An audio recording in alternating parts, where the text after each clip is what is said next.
Bang Adian, apa sih satu hal yang Anda ingat atau yang menurut Anda betul-betul menjadi kunci keberhasilan Gerakan 98 ketika itu? Terus menerus. Kita kan tidak bisa melihat Gerakan 98 itu cuma 18 Mei, 19 Mei, dan seterusnya, tidak. Tapi saya pikir ada kerja keras terus-menerus yang dibangun bertahun-tahun oleh sekian banyak aktivis yang tersebar di banyak kota, melakukan pengorganisasian rakyat di banyak lini dan sebagainya. Ada yang mengorganisir bertahun-tahun kasus-kasus petani, mulai dari Kedung Ombo dan sebagainya. Ini jadi satu rangkaian. Beda dengan 74, kalau 74 isunya tidak fokus pada kepemimpinan nasional, tapi lebih pada kebijakan. Kalau 98 kan pada kepemimpinan nasional ya.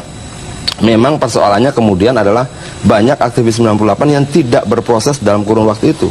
Dia tidak pernah ditangkap, tidak pernah dipukuli, tidak pernah dibubarkan, tidak pernah dianiaya dan sebagainya. Tiba-tiba tahun 97 menjabat sesuatu, lalu 98 terjadi perubahan dan dia menjadi tokoh. Nah, itu yang kemudian tidak memahami bahwa sebenarnya 98 tidak terjadi tiba-tiba. Itu bukan sulap. Ada perjuangan panjang berdarah-darah yang luar biasa di situ. Tapi kan memang pada saat itu banyak unsur yang terlibat, banyak tokoh yang kemudian muncul, banyak organisasi yang kemudian ikut dalam pendudukan DPR MPR ketika itu. Dari mana ceritanya? Karena begini, jangan salah, 97 itu pemilu. 97 itu pemilu dan semua mendukung Soeharto. 11 Maret 98 itu semua ikut mendukung Soeharto dalam pelantikan. Jadi menurut Anda orang-orang yang muncul dari kampus itu bukan seorang tokoh pergerakan begitu? Mereka menyusul. Mereka menyusul begini, maksudnya gini loh. Ada yang kemudian dari mengorganisir rakyat bertahun-tahun. Dia direpresi negara, dia lari ke kampung-kampung, dia lari ke desa-desa, dia buronan, dia tinggalkan keluarganya, ditinggalkan kampusnya dan sebagainya. Sampai berlumut dia di kampung-kampung. Ketika momentum datang, dia bawa kekuatan masanya ke Jakarta. Anda ingin katakan bahwa satu-satunya yang patut diberi penghargaan atas berhasilnya Gerakan 98 hanya mahasiswa, dan itu pun kelompok mahasiswa tertentu? Tidak, saya mengatakan bahwa sebenarnya elit itu kemudian, jadi dalam pemikiran kita seperti ini. Kalau kita cuma 100 orang, semua memaki-maki kita. Semua bisa mukulin kita. Tapi kalau kita sudah 2.000, 3.000 orang, semua mendiamkan kita. Kalau kemudian kita sudah 10.000, 20.000 orang, semua ikut kita. Elit ini bagaimanapun juga wataknya adalah oportunis dan pragmatis. Dia akan tunggu. Ini kuat tidak? Kalau kuat dia nyebrang. Dia tunggu 97. Ketika pemilu 97 berjalan, tidak ada perlawanan terhadap Soeharto, semua ikut Soeharto. Ketika kemudian terjadi perlawanan, semuanya diam. Ketika kemudian kelompok yang melawan sudah mulai di atas angin, semuanya pindah ke situ. Makanya saya bilang, jangan bicara elit politik di sini. Semuanya punya watak yang sama, pragmatis, oportunis. Semuanya? Semuanya. Bahkan aktivis yang kemudian sudah berubah menjadi elit politik juga punya watak yang sama? Salah satunya kan misalnya kita pernah bilang, kalau kita mau masuk partai, kita mau masuk kekuasaan sama-sama. Kalau kita di luar kekuasaan sama-sama. Kita melawan sama-sama, jangan mengakhirinya sendiri-sendiri. Apakah karena itu kemudian Anda sekarang masih terus berada di jalur perjuangan di jalanan seperti ini, Bang Adian? Tidak juga. Tahun 2007 seluruh aktivis 98 dari 24 provinsi berkumpul dan kita menyepakati berpencar untuk menyusun kita masuk ke seluruh partai. Artinya begini loh, ketika kita masuk, saya baru masuk partai di PDI Perjuangan itu 2008. Setelah kita membuat kesepakatan, kita sama-sama masuk partai, semua masuk partai. Ada yang masuk Golkar, ada yang masuk PDI Perjuangan, ada yang masuk PKB dan sebagainya. Tapi itu kesepakatan. Bagi saya tidak fair ketika kemudian kita berjuang sama-sama, kita bertarung sama. Bagaimana kalau diketahui memang terjadi kecurangan? Bagaimana kalau diketahui penempatan penjabat gubernur, bupati, wali kota adalah bagian dari rekayasa, sebagaimana rekayasa gentong babi? Ini Bang Kodari tahu persis, politik gentong babi itu efektif dimanapun negara yang menjalankannya untuk dapat terpilih kembali. Beliau ini sudah kemana-mana sebagai dubes, ilmuwan intelektual politik ternama gitu ya, tahu betul bahwa gentong babi ini efektif. Ya, pork barrel politics itu ya. Jadi tinggal kemudian diselidiki dalam hak angket, tidak ada permasalahan. Jangan terbalik kita berpikir untuk memperbaiki sistem pemilu dan sistem partai politik, tapi kita tidak pernah mengetahui masalahnya di mana. Hak angket tujuannya salah satunya itu, mengetahui apa masalah sesungguhnya dalam proses penyelenggaraan pemilu kita kemarin itu.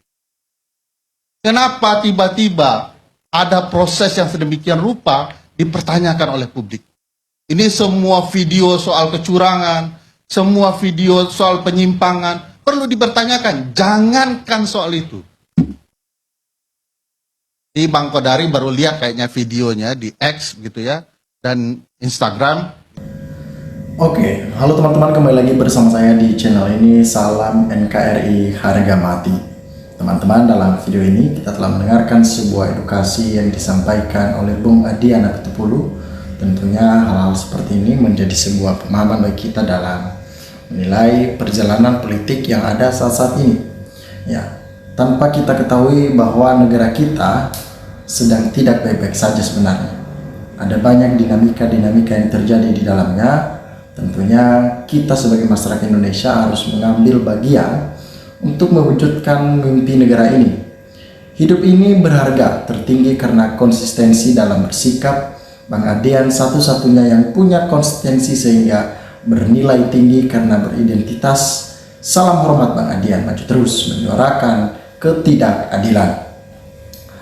Sekarang ini ada banyak orang-orang yang sulit mengingat bagaimana perjuangan aktivis 98. Karena Adi Anapitupulu adalah termasuk aktivis di tahun 98. Tentunya ini pukulan keras bagi seorang Jokowi, yang dimana dia harus mengerti akan hal ini seharusnya.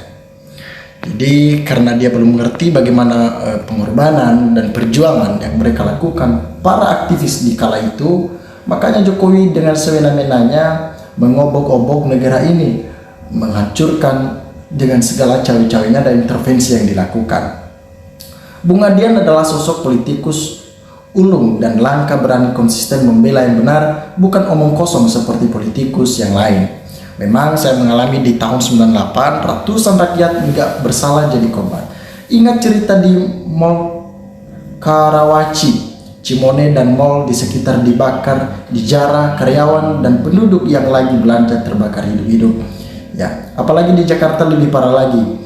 Para pejuang di gedung DPR dan akhirnya tumbuh reformasi, tapi sayang sekali kalah cuman dengan seorang Jokowi. Demokrasi diacak-acak dengan melalui putusan Mahkamah Konstitusi yang diketahui oleh iparnya Pak Jokowi yang meloloskan ponakannya Pak Mahkamah Konstitusi.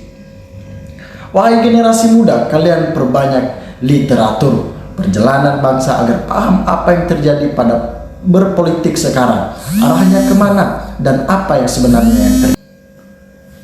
Oke, teman-teman, pada kesempatan kali ini kita melihat bahwa memang dinamika yang terjadi di Indonesia itu sulit diselesaikan, ya, dan itu karena ambisi-ambisi kekuasaan yang besar untuk menghalalkan berbagai macam cara biar mencapai titik yang mereka inginkan. Bukan pejabat pemerintahan saja, tapi sampai yang namanya RT itu harus dari Golkar. Karena saya pernah jadi pengurus di RT, maka tahu adanya begitu program Orde Baru, saya langsung mengundurkan diri dari pengurusan RT. Nah, tentunya ini adalah intervensi para penguasa yang dimana mereka ini ingin menguasai negara ini dengan kepentingan pribadi ataupun orang-orang yang mereka. Nah, inilah yang salah yang mestinya kita luruskan supaya tidak terjadi lagi hal-hal seperti ini. Pada kesempatan kali ini teman-teman, kita tahu bahwa banyak hal yang belum terbereskan dalam negara kita. Itu disebabkan oleh satu orang. Cacatnya demokrasi itu juga disebabkan oleh satu orang. Dan kekhawatiran masyarakat terus-menerus ada karena melihat situasi-situasi politik yang memang saat ini saling menyerang, saling menjatuhkan antar satu dengan yang lain, tanpa ada yang namanya rasa kemanusiaan lagi, rasa keadilan itu sudah tidak ditonjolkan lagi dari para pemimpin-pemimpin kita yang ada saat-saat ini. Pada kesempatan kali ini teman-teman, silakan berikan tanggapan teman-teman, bagaimana teman-teman menanggapi hal-hal yang terjadi saat-saat ini, sehingga kita dapat bertukar pikiran antar satu dengan yang lain lewat kolom komentar ini. Terima kasih teman-teman. NKRI harga mati.